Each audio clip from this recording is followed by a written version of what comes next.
In 1989, a 31-year-old former police officer named Wallace Sousa decided to make a TV show about what it was actually like to live in his hometown. It's called Manaus, and it sits right in the middle of the Amazon rainforest, right along the Amazon River, and it happens to be one of the most violent places in the entire world. He wanted to expose the harsh reality of life in Manaus, and he felt like the only way to do that was to show everything. And so that year, he launched this show, which he called Canal Livre, which translates roughly to free channel.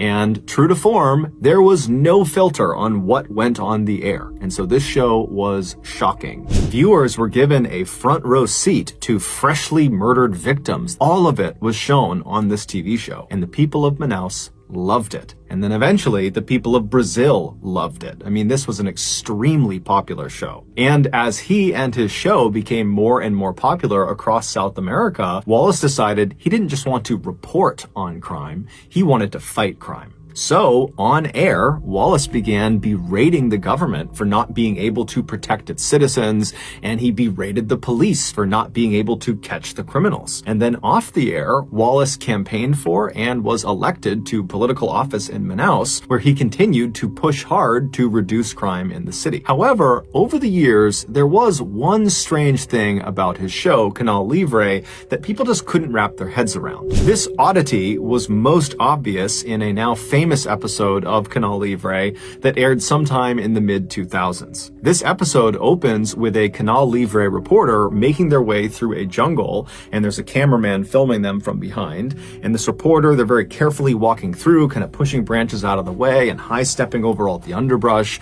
And then at some point up ahead, you see there is a clearing, and there is a third person standing in this clearing, and they're clearly looking straight down at something on the ground that we can't see. But this third person is very occupied with whatever is on the ground. And so eventually this reporter makes their way through the jungle into this clearing, and then as soon as the cameraman gets into the clearing as well, he looks down at what is on the ground. And what you see is what appears to be a log that has previously been lit on fire because it's still smoking and it's black and it's charred. It's not a log, it's a human being who's obviously deceased. You realize very quickly that this person must have been on fire very recently as probably just a couple of minutes ago. Like right before the camera got here, this person was on fire. And so as you're kind of seeing this shocking image, the reporter suddenly talks about this person like he knows all the details of them already. But at this point, the police had not come out. They had not seen this dead person yet.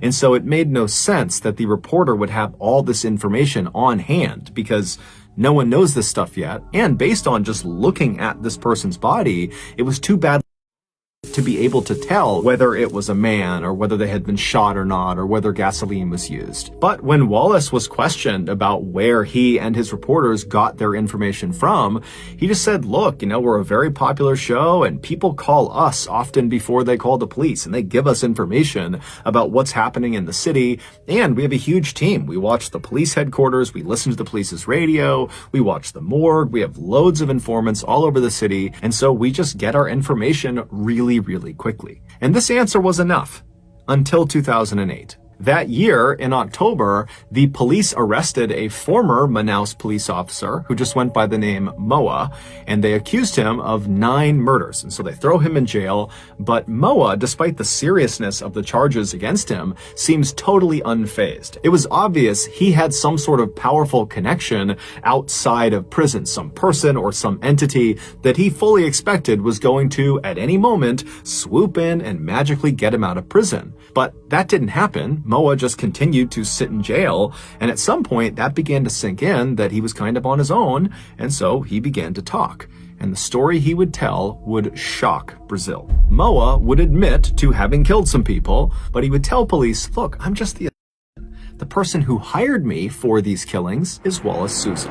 It would turn out Wallace Sousa started his show, Canal Livre, with the best of intentions. But when his show became massively popular, and it in turn made him, Wallace, also massively popular and powerful, he became corrupt. And at some point after his meteoric rise, he formed this very powerful cartel, and then in an effort to bolster his illegal dealings and to boost his show's ratings, he decided to start contracting hitmen like Moa to start taking out rival gang members in Manaus. And he would tell the hitman how he wanted them killed and where he wanted them killed and at what time. And then after the hitman agreed to do this, he, Wallace, would go tell his camera crews exactly where to go and at what time so that they would be arriving at the murder scene literally right as it was happening or right afterwards, allowing them the opportunity to get all the gory footage before anybody else. It would take the police a year to finally compile enough evidence to charge Wallace with murder, but they would do it in October of 2009, and eventually Wallace would turn himself in. However, he denied everything. And then before he went to trial, he would die of a heart attack in prison. And so we never actually got to learn the full extent of what exactly Wallace Souza had done, how many people he had had and how many of them were shown on his TV show.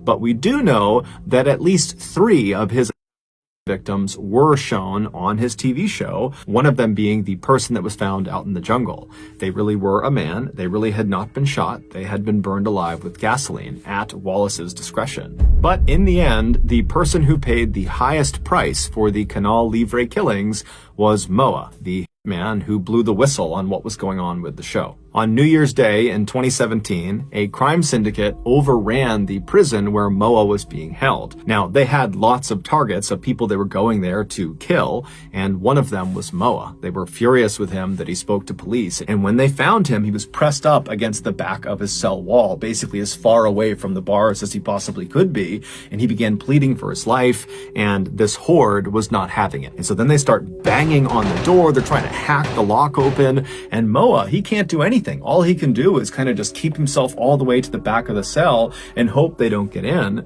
And eventually they can't open the door, and they know it. And so they do the next best thing. They reach through the bars with a lighter and they light Moa's mattress on fire. And so Moa was trapped. He had nowhere to go. And so eventually the fire reached him. Just know that I really appreciate your support. And until next time, that's going to do it. See ya.